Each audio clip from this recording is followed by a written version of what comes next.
Welcome, everyone. Thank you for joining us for another webinar session in the Change for Climate Lunchbox series. Today's session is the second last in our spring series and is going to focus on cycling in the city. My name is Heather Wheelaker, and I'm here with my colleague, Karen Young. Both of us work in the Planning and Environment Services branch with the city. We're joined by another colleague from our same branch, Andrea Soler, who will be introducing today's topic, as well as formally introducing additional guest presenters, including Molly Turnbull from Bike Edmonton, and Dallas Carhat and Aisling Kinzel from the City of Edmonton. At this time, I wish to acknowledge that we are on the traditional land of Treaty 6 territory. We do this to create awareness and to remind ourselves that we are all treaty members, no matter where we are from or what language we speak. Each of us shares responsibility for an inclusive and respectable community. We acknowledge the diversity of Indigenous people and their ancestors who have marked this territory for centuries. It is now my pleasure to introduce today's session and speaker. So how we move around the city influences how we build the city and how we manage our greenhouse gas emissions. To lead off today's session is my colleague, Andrea Soler, Project Manager of Change Mobility for Climate.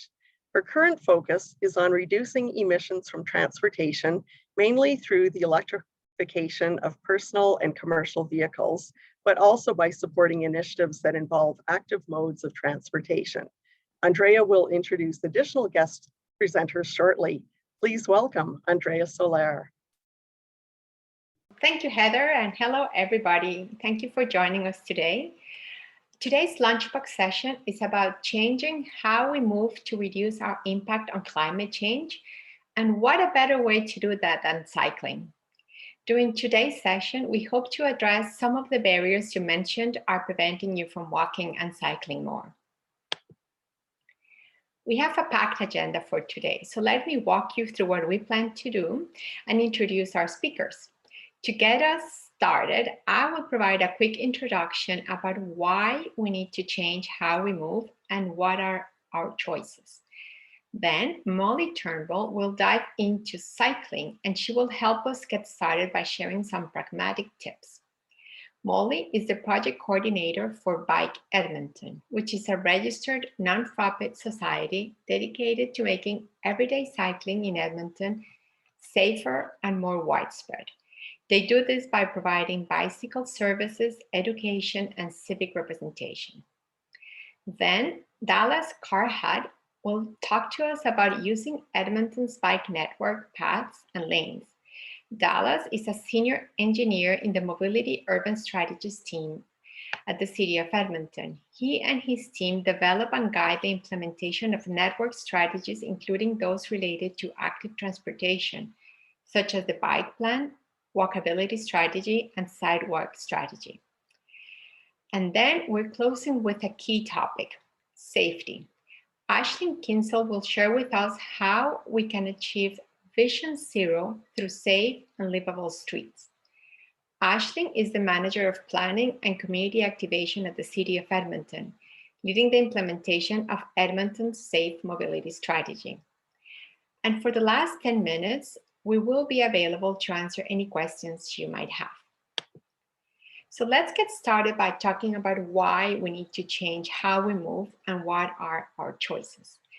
From health to air quality to reducing time in traffic, there are various reasons why you might consider changing how you move. But today, I'm here to talk to you about one key reason, climate change. In Edmonton, transportation is responsible for 30% of our greenhouse gas emissions and 42% of our energy use. Transportation is the not so green piece of the pie. And this is important because in Edmonton, we care about climate change. Our surveys indicate that 74% of Edmontonians are concerned about climate change and agree on the need to take action now. In the summer of 2019, seems so long ago now, Edmonton City Council declared a climate emergency. And just last month, Council approved a revised and ambitious energy transition strategy and action plan. This strategy aligns Edmonton's actions and goals with the international target of limiting global warming to 1.5 degrees Celsius. 1.5 is the global temperature that the scientists of the United Nations Intergovernmental Panel on Climate Change have identified as the threshold to prevent climate destabilization and ensure a more sustainable and equitable society for all. Reducing emissions from transportation is essential to meeting this target. At the City of Edmonton, we have been taking action by extending the LRT network, deploying 40 electric buses into service, installing protected bike lanes, piloting public curbside parking, electric vehicle charging stations, and providing rebates for EV charging stations. So what can you do? To reduce emissions and improve air quality, we encourage you to walk, cycle, and use public transit as much as possible, and replace remaining trips with car share and electric vehicles instead of internal combustion engine cars like gas or diesel. This inverted pyramid helps illustrate the ideal situation. However, we have lots of work to do. Modeling shows that to achieve the target of limiting global warming to 1.5 degrees, 50% of all trips in Edmonton will have to be done by active transportation and public transit. As you can see on this slide, data from our most recent household travel survey indicated that as of 2015, only 21% of trips were done this way. And this is why we're here today, to hopefully encourage you to try walking and cycling instead of driving as much as you can. Changing how we move is one of the most impactful ways to reduce our impact on climate change. With that, I would like to pass the virtual microphone to Molly Turnbull, who will help you get started on cycling. Thank you. I'm Molly Turnbull, the project coordinator of Bike Edmonton. We're going to do a whirlwind tour of some pragmatic tips if you want to start cycling more, cycle out of your neighborhood, cycle across the city, get things done by bike. That's what I'm here to give you. Bike Edmonton has been around for 40 years. And what we really like to do is share information. So just dipping our toe into what we do, one of the programs we have is the Spoke for Youth. We help a lot of youth in need through this program, where volunteer mentors teach youth how to fix up a bike from the ground till it's a complete bike. Then they earn the bike by doing that, take it home along with a bike, lights, helmet, and a bell. And once the youth graduate from that, they go on to be Spoke Level 2, where they come back and mentor other youth and learn more complicated skills. Other things that Bike Edmonton do to help you get used to cycling is take you out on the road. We have very utilitarian guided rides, including above here is the Spoke program again, where we blow youth's minds. They tell us all the time because we take them downtown. And they don't realize, they then realize how easy it is to cycle, even in a busy area. So we tour around outdoor art and we look at the City Hall, etc. Here below, we have partnered with Sustainable Food Edmonton to take adults out. We do this every year, and most of the people who join us are timid about riding on roads, and they join us to learn a little bit more about that while learning about community gardens. In our shops, in normal times, we have courses and we have public times where you can roll in with a bike problem and a volunteer will show you how to fix that particular mechanical problem on your bike. Here we have somebody demonstrating. This is one of our instructors. And right now we have an appointment system. So look at our website, bikeedmonton.ca, in order to find out about our pandemic plan. We have a good plan for you. You can still access our resources. Again, we partner with a lot of organizations, especially to make sure that we're giving our resources to people who are underserved normally. So you'd like to know, it looks like, how to jump on your bike and look like that person who does it all the time, feels confident, decides to go by bike for almost everything they do. So how do those people do it when we're so worried about biking? A lot of the talk about biking is about safety concerns. If I say that I'm biking somewhere, often somebody will say, be careful. But we would never say that to a driver or somebody walking.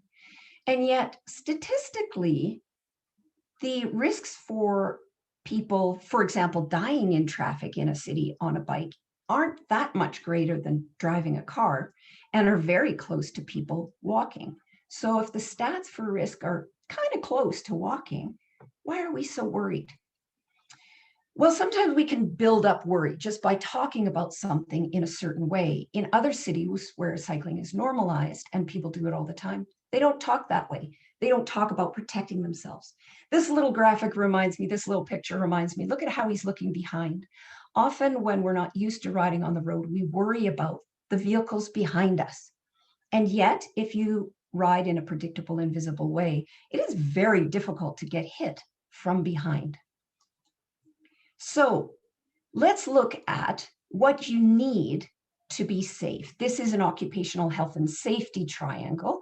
Just as an example, through good research, we know that generally protective gear is useful, but on the scale of things we can do to protect people in the workforce, it's pretty low on the scale. We also implement other things like guards for saws, like a guard so you don't get sparks in your eyes or something like that. What does it mean for cycling? Generally, there's a lot of tools in your toolbox. Yes, wear a helmet. Helmets can help in certain circumstances. They do not protect you from concussions. You should know that. There are other things that you need to know to stay safe on the road so you don't get in an accident to start with. We're going to give you a few tools, starting with the safety of your bicycle. Or let's start with a list of things you need to get on the road. Let's start with that. So what do you need? Here's a comprehensive list. That's it. It's a bicycle. Once you have a bicycle, you can hop on and go. Things you don't really need include Lycra, a very trim, muscular physique, or an expensive new bicycle, or a fanatical devotion to cycling. If this person is giving you cycling advice, listen carefully. There might be something that's really useful to you, but pick and choose what kind of advice that you want for your personal ride. It's nice to have secure bike parking and a business clothes if you need to be fancy, tucked away in your office just in case, workplace showers, properly tuned bike, something to carry stuff with on your bike, flat repair, a little bit of mechanical awareness, which we'll start with in this presentation, as well as a knowledge safety and how to find a route. So if you can get to where you're going by LRT, you can ride to the LRT station and lock up there, then take the LRT. Or to find other routes, you can use Google Maps.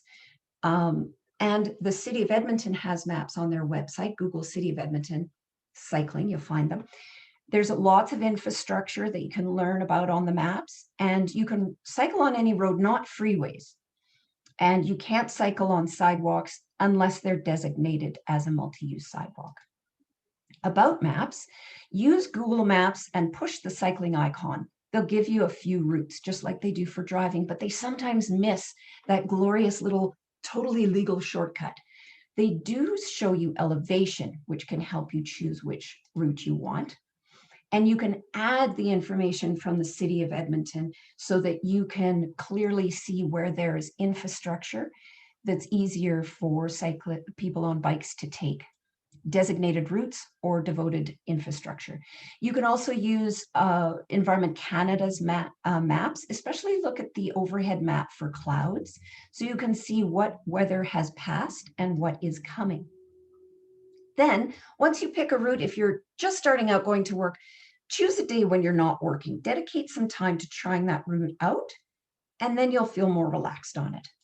You can also do errands and take your favorite gang of preteens to pick up a Christmas tree, for example. Here's some quick mechanical things so that you know your bike is more or less safe. We want to start with the ABCs. A is for air pressure. Do a quick check every day Bike tires leak a little more than car tires. You want to top up a couple of weeks. The amount you should top up is on the side of your tire, marked as a range, followed by the letters PSI, which is pounds per square inch.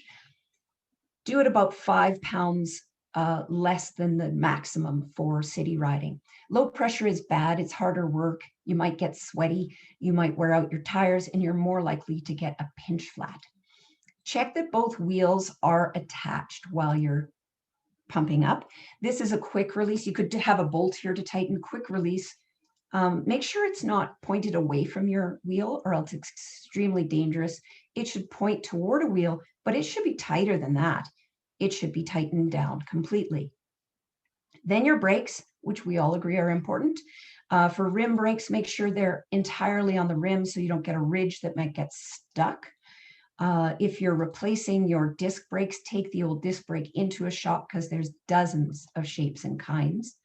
Front brakes, you should be able to lock them up and push forward, push your bike forward, and it'll skid forward. When you pull your brake lever into the handlebar, make sure it doesn't go all the way to the handlebar, or in an emergency, you might pinch fingers, making you not able to fully enact your brakes. The chain, taking care of the chain can save you hundreds of dollars of repair. Lubricate when it's dry. If it squeaks, it's dry. If it's rusty, it's dry. If there's no lubrication on it, it's definitely dry. In this climate, it is a dry climate. Always use dry lube. If it's raining a bunch, you might put a little more, but in dry conditions, put lube on, run it in. The only effective lube is in between the mechanisms, so wipe everything off the outside so it doesn't pick up grit and prematurely wear your chain and drivetrain. Chain should never fall off. Go see a mechanic if it does. That's an adjustment you'll need. Somebody else is going to talk about bike security. Make sure your lock goes through one of the triangles of your bike, or else this happens. Also, don't lock to something that you can pull the bike off of, and I can cut a cable lock with a tool in my hand that would fit in my pocket. So use a U-lock. All right, on the road tips, we have maneuverability, visibility, predictability, and communication. We'll review these as well with other pictures to make it more obvious. To maneuver correctly, but to stay in a predictable line, ride a little bit away from the gutter, or else you'll have to drive around bits of sand, etc., and grates. Visibility, you want to again be in the lane position where drivers can clearly see you, because sometimes they glance over to see if there's a vehicle there, but they don't focus enough to see smaller road user. Predictability, we want the lane position to tell us we're going to turn left or right. You don't turn left from the right, for example. Shoulder checking can indicate to other road users that you are about to do something, so it's a great part of communication as well. When you change positions in the lane, shoulder check first. Don't signal first. Shoulder check, signal, shoulder check again, and proceed when you can. Sometimes you have to wait. It's a negotiation. For the most part, the same laws that apply when driving motor vehicles apply to riding bicycles when on the roads. And when riding on the roads, you fare best by following these laws. You can find all the laws on bikeedmonton.ca in the top right corner under knowledge. In busy downtown lanes, you should ride in the middle so that drivers don't try and get around you. If you're by the side, they'll focus on you entirely and miss other portions of the things they need to pay attention to. It's a public service to pick the right place in the lane. Likewise, go down the middle to avoid people turning right around you. If you're turning left, proceed into the left lane slowly over a course of a block or so before you turn left. If there is a place where you have to cycle, but then suddenly you share with, for example, here's right-hand turners, then make sure you shoulder check to indicate to the drivers that you know they're there and that they'll pay more attention to you. Where there's room, you can ride in the right lane safely, but watch out for those doors. Let's recap. Ride away from the curb, and it's dangerous. In wide lanes, ride away from the curb. In narrow lanes, take the lane. This is a view from above, by the way. This is a car. This is the bike. When you're going into a different part of the lane, shoulder check, signal, shoulder check, and then move. Keep going straight in this scenario and watch out for doors instead of weaving in and out. You'll want to ride straight across intersections if you're going straight across. Don't move into a right-hand lane if you're going straight across. And you can indicate to that to the driver by looking at them so that they know that you have to pay attention to them. When you practice these things on multi-use trails where it's safe, there's no traffic, you will then be able to shoulder check, signal, move into the lane, shoulder check, signal, move into the next lane, do a left-hand turn when it's safe, and then move into the right lane. This looks complicated at first, but it's just a series of small things to think about, one at a time. Big vehicles, stay away from them, stay way back here. They've got a job to do, even if they have cameras, it's difficult to see you. Stay back, let them do their job. And then you'll go through the intersection just fine. That's all for me. And next up, we have Dallas from the city.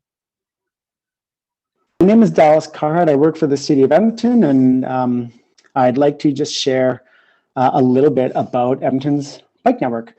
Before we get into it, I thought it might be helpful to highlight some of the key moments in Edmonton's bike story. So in 1992, Edmonton's bicycle transportation plan is created with an emphasis on biking for transportation by constructing wider curbside lanes for people biking to better share the road. In 2009, Council approved a renewed bicycle transportation plan, which focused on developing an on-street bike network throughout the city. In the following years, some routes are implemented, but the approach was fairly opportunistic in that bike routes selected for implementation were on streets where renewal or reconstruction was planned. And so the result was a disconnected network that brought along significant changes to local and collector roads, such as the loss of parking. And basically that led to mounting public frustration. So some bike lanes ended up coming out, and the city resets with the What the Bike campaign, a clever little play on how bike for a period there kind of became a bit of a bad word. Yeah, the city resets with that campaign by issuing a public apology indicating that a new implementation approach is required. And so the focus shifts to a network of high quality protected bike lanes with the addition of the downtown bike network and a few other key routes. By 2018, the core bike network includes about 13 kilometers of protected bike lanes. So let's talk about Edmonton's bike network as we know it today. At a glance, it may seem a bit overwhelming, but there's a lot of good stuff here and it keeps getting better every year. So our bike network includes a lot of different types of routes. And these routes basically describe how bikes interact with vehicle traffic. So protected bike lanes are on-street bike facilities protected from moving and parked cars by a physical barrier. These lanes make driving and cycling more comfortable by creating a dedicated space on the road for people to bike. Examples include the downtown bike network, 83rd Avenue, sections of 102nd Avenue, and 127th Street. Shared pathways are our city's most common bike facility, particularly in the suburban neighborhoods. So you can bike, walk, run, and roll quite comfortably on shared pathways as they're usually wider and smoother than a typical sidewalk. Examples include 122nd Street, the path along the Eagle Line LRT outside of downtown, the rail to trail corridor between 105th Avenue and 118th Avenue, that kind of about the 121st Street area. Many arterial roads will also include a shared pathway on one side. And then we also have a fairly extensive shared pathway network in the River Valley that allows you to ride from the southwest corner all the way through to the northeast. Shared roadways are, they're just that. People biking, driving, share the street in a single file manner. There are a few different types of shared roadways to be aware of. First, there's shared roadways with lower traffic. So these are like local neighborhood type roads with fairly low vehicle volumes. So while there may not be a protected bike lane, these roads are so low volume that they're often quite comfortable for people of all ages and abilities to ride on. And an example would be 96th Street in the Boyle Street Macaulay neighborhood. The other type of shared roadway that we often talk about are shared roadway higher traffic. And so also shared in a similar manner, but they're typically on collector roads, meaning that they have higher levels of traffic and probably higher operating speeds. These routes may not be as comfortable for people riding bikes, and really are candidates for improvements here. An example of that would be Millwoods Road.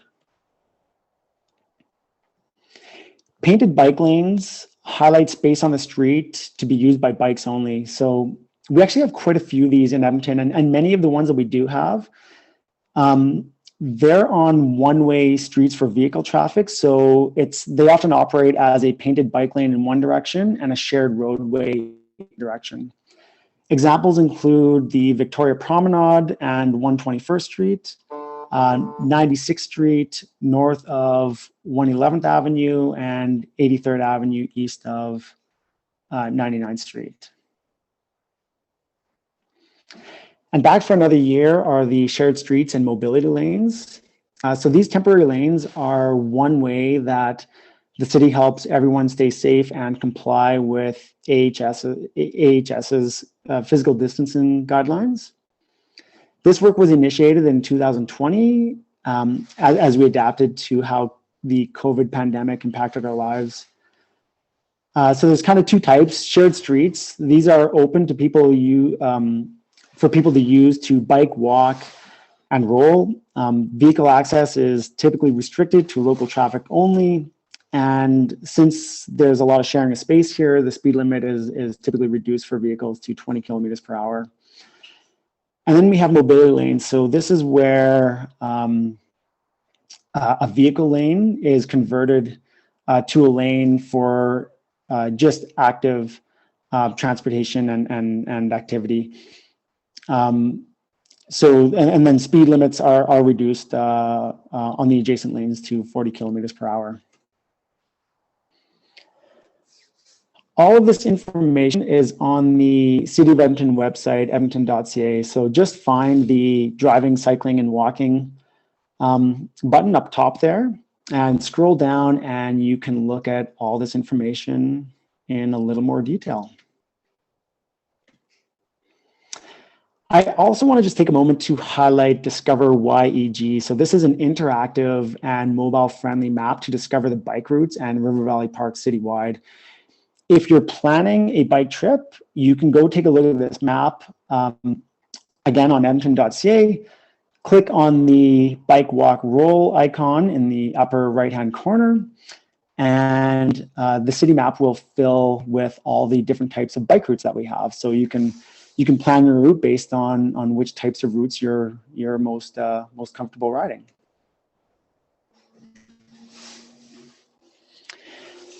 When you're out on the network, you'll want to keep an eye out for some of these signs to ensure that you're on the route that you want to be. So shared pathway signs are posted somewhat regularly along the shared pathways, and for the most part, they're pretty easy to find. As Molly mentioned, some of our sidewalks are also designated shared pathways. So if you're not sure, you should be able to find a shared pathway sign, and that indicates that you can, in fact, ride your bike on that sidewalk. The green bike route signs are typically posted on the shared streets, and they highlight any jogs in a route. And then the blue signs are actually used in a very similar way to the green signs, but they're just a bit older and a bit dated and actually just kind of waiting to be replaced, basically. Based on my experience, the green and blue signs can sometimes be a little trickier to find, but it often just takes a little bit of kind of experience and practice to kind of get a sense of generally where they're placed on the street. Also worth mentioning that bikes are allowed on transit. So for LRT, you're allowed to bring your bike on the trains at all times except during the morning and afternoon peak hours and during major events. For buses, the entire fleet, with the exception of the community buses, are equipped with bike racks so you can load your bike up and hop on the bus. So this works out especially well for those really long trips, or if the weather suddenly turns on you for riding in the rain, snow, or the wind, or perhaps you're out on one of those very special Alberta days where all three are happening at the same time. And over the past couple of years, we're hearing more and more about people that continue to ride throughout the winter.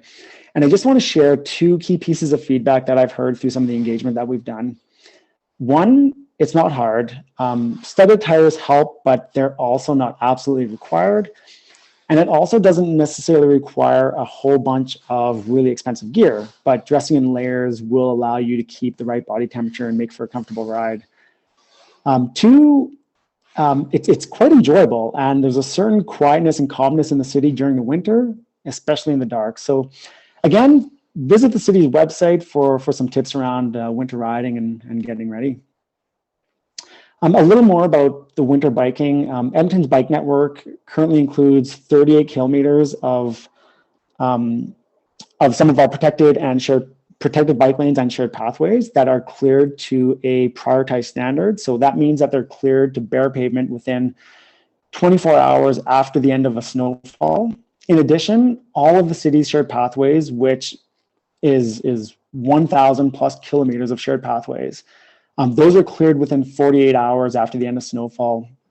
And again, this kind of winter prioritized network continues to grow each year. And I'm just going to finish off with a quick thought on where we're going with biking in Edmonton by introducing the bike plan. So this is a strategic document that will guide how we plan and design for bikes over the next 10 plus years. One of the key deliverables from this piece of work is the future bike network and how it will continue to grow to support people biking for all reasons and all seasons. If you'd like to learn more, you guessed it, visit edmonton.ca. Thank you, and I'm going to pass the virtual mic over to Aisling. Good afternoon, everyone. My name is Aisling, and I'm the Manager of Planning and Community Activation with the City of Edmonton's Safe Mobility section. And today I'm here to talk about our new Safe Mobility strategy, societal benefits of active transportation, and the work the city's doing to make our streets safer for everyone, whether they are driving, walking, rolling, or biking. So making sure everyone can move around our streets safely is a key priority of the City of Edmonton. In 2015, Edmonton became the first city in Canada to adopt Vision Zero. The goal, zero traffic-related fatalities and serious injuries by 2032, while increasing safe, healthy, equitable mobility for all. This work is crucial to support a healthy, thriving city. This internationally recognized approach to traffic safety shaped the previous road safety strategy, which delivered strong results using a predominantly location-based hotspot approach. Many of the most dangerous intersections and streets were identified and treated with countermeasures to eliminate or reduce the contributing causes of crashes. This work has resulted in a decrease of 63% in fatalities, 40% reduction in serious injuries, and a 54% reduction in pedestrian fatalities and serious injuries since 2015. Last year, we shifted our approach to build on the success and, more importantly, create opportunities to achieve safe and livable streets through the development of a safe mobility strategy. The strategy is a GBA Plus pilot project for the City of Edmonton and integrates equity into how we plan, design, and build our streets. This strategy will help advance the Connect Edmonton strategic goals as we continue to work towards Vision Zero through the city plan. The city plan lays out how we will grow into a city of 2 million people. And while doing that, shift from being a city designed for cars to a city designed for people. The strategy is based on key principles, including that we all move, we all deserve to move safely, we are connected, we are successful when we work together, and we are informed by analytics, lived experience, and research. Guided by these principles, the strategy and its key actions will improve behaviors by creating a broad culture of safety in how we all move around our city. Safe mobility is essential to connected city. It benefits public health, the local economy, and the environment by creating urban places built for people. In developing the strategy, we considered all the ways people move around the city, including cycling, to build off the broad societal benefits of active transportation, which include climate resilience. Through this work, we found that dedicated cycling infrastructure prevents injuries and encourages more people to bike. Safe access to non-driving options makes mobility more equitable. Improving active transportation routes enhances safety, connectivity, and quality of life in a neighborhood. Mode shift makes our roads safer. When the number of people walking and cycling doubles, their risk of being in a crash decreases by 66%. Reducing the number of personal vehicles on the road mitigates climate change and improves air quality by reducing vehicle emissions. And lastly, people traveling by foot and on bike spend more money in the local economy than people in cars. And active transportation projects generate jobs per dollar, more jobs per dollar spent than road building projects. Based on this work, the importance of a mode shift became clear. So we're working to promote active travel while reducing the impacts of climate change. Globally, 5.3 million deaths a year are attributed to inactivity, making active transportation such as walking and cycling even more essential. Indeed, transportation causes 23% of Canada's greenhouse gas emissions. We're also working to provide equitable access. The average cost of a car ownership in Canada is roughly $9,500 per year, twice the average an average Canadian spends on groceries. We also recognize that there's safety in numbers. As more people cycle, cycling becomes safer. And when the number of people walking and cycling doubles, the risk of being in a crash significantly decreases. In developing the strategy, we examined why crashes are happening and found that 80% of fatal and serious injuries are the result of driver mistakes. 74% of intersection crashes involve someone walking or using a mobility aid when the pedestrian has the right of way. And 87% of bike-related serious injuries or fatal crashes happen in locations without bike facilities such as protected lanes or shared pathways. And so in developing the strategy, we kept this in mind and also include key community outcomes, measures related to traffic safety culture, change influenced by our safe mobility strategy programs. This includes a mode shift. So Edmontonians' perception and feelings of safety are connected to their choice of transportation. And currently many Edmontonians feel less safe when traveling by other modes than a personal vehicle. As we all improve safety for all modes of travel, progress in this area will be measured by the increase in daily trips made by active transportation. There's also the perception of safety. We want to hear directly from Edmontonians about how they feel and how their perceptions of safety were impacted by their changes in the community. And then we'll incorporate this important lived experience data and demonstrate connections to livability. We are undertaking a number of efforts to enhance the safety and livability of our streets while implementing the safe mobility strategy to achieve Vision Zero. The first of note is the speed limit reduction. So starting this summer, the speed limit will be reduced to 40 kilometers per hour on most residential and downtown streets. Speed limits are an important aspect of traffic safety because speed is a factor in the frequency and outcome of every collision.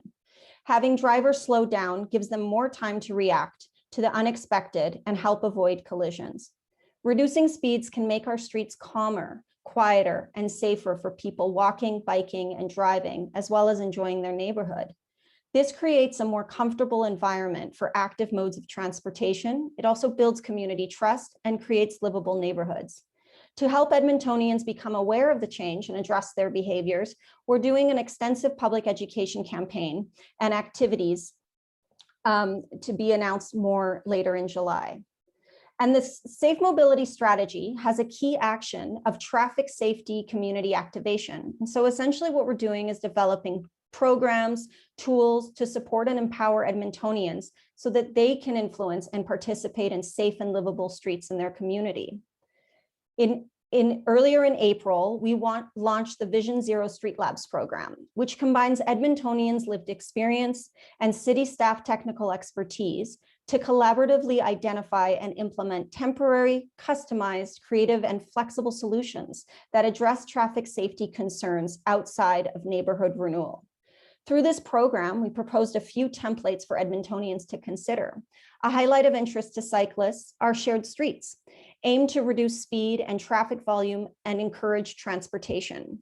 So this lab limits vehicle access to local vehicle traffic, reduces the speed limit to 20 kilometers per hour, and narrows the entrance to the street. The benefits to safety and livability include creating more space for people to move around, reducing the speed and the amount of vehicle traffic. We're encouraging people to consider this lab when people are driving too fast on local residential roads or when people are shortcutting through the neighborhood. Other labs we've identified include painted crosswalks to catch the attention of drivers, create a beautiful crossing space in a community. We're also considering curb extensions used to shorten crossing distances, slow turning vehicles, and narrowing the street. We've also included parklets, which can be tailored to fit community needs, create opportunities for community members to meet, and slow traffic down as well through narrowing the roadway. And finally, we've introduced wayfinding signs to encourage people to move around their communities and draw attention to community points of interest. The next community activation program, launching at the end of June, is the Safe Speed Toolkit. This supports the implementation of the speed limit reductions and addresses ongoing speeding concerns in neighborhoods, enables communities to access tools such as portable driver feedback signs, creative signage and visual awareness options, and local specific data and information to educate and communicate issues about speeding. Lastly, in the fall, we'll also be rolling out a new safe passing bylaw. So earlier this year, Council approved the development of a new traffic bylaw outlining safe passing distance from cyclists depending on speed limits. On roads with speed limits of 40 kilometers or less, drivers would be required by law to leave a minimum 1 meter when passing someone on a bike. On roads with a speed limit of 60 kilometers or higher, the distance a driver would be required to leave when passing someone would increase to 1.5 meters. This bylaw change would improve safety and provide clear expectations for all road users to understand how best to share the road. If you'd like to learn more about these programs or participate in any of the programs, we encourage you to visit the City of Edmonton website to learn about these exciting efforts.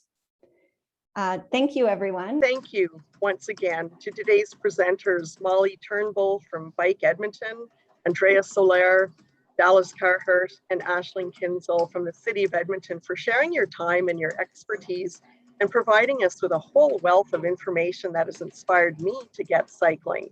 And thank you, Karen Young, for handling all of the logistical pieces to make today and this entire series happen. Thank you again, our audience, for joining today, and we hope to see you back at our final session on June 10. Have a terrific afternoon, everyone, and perhaps you'll find some time today for cycling or walking. Thanks so much.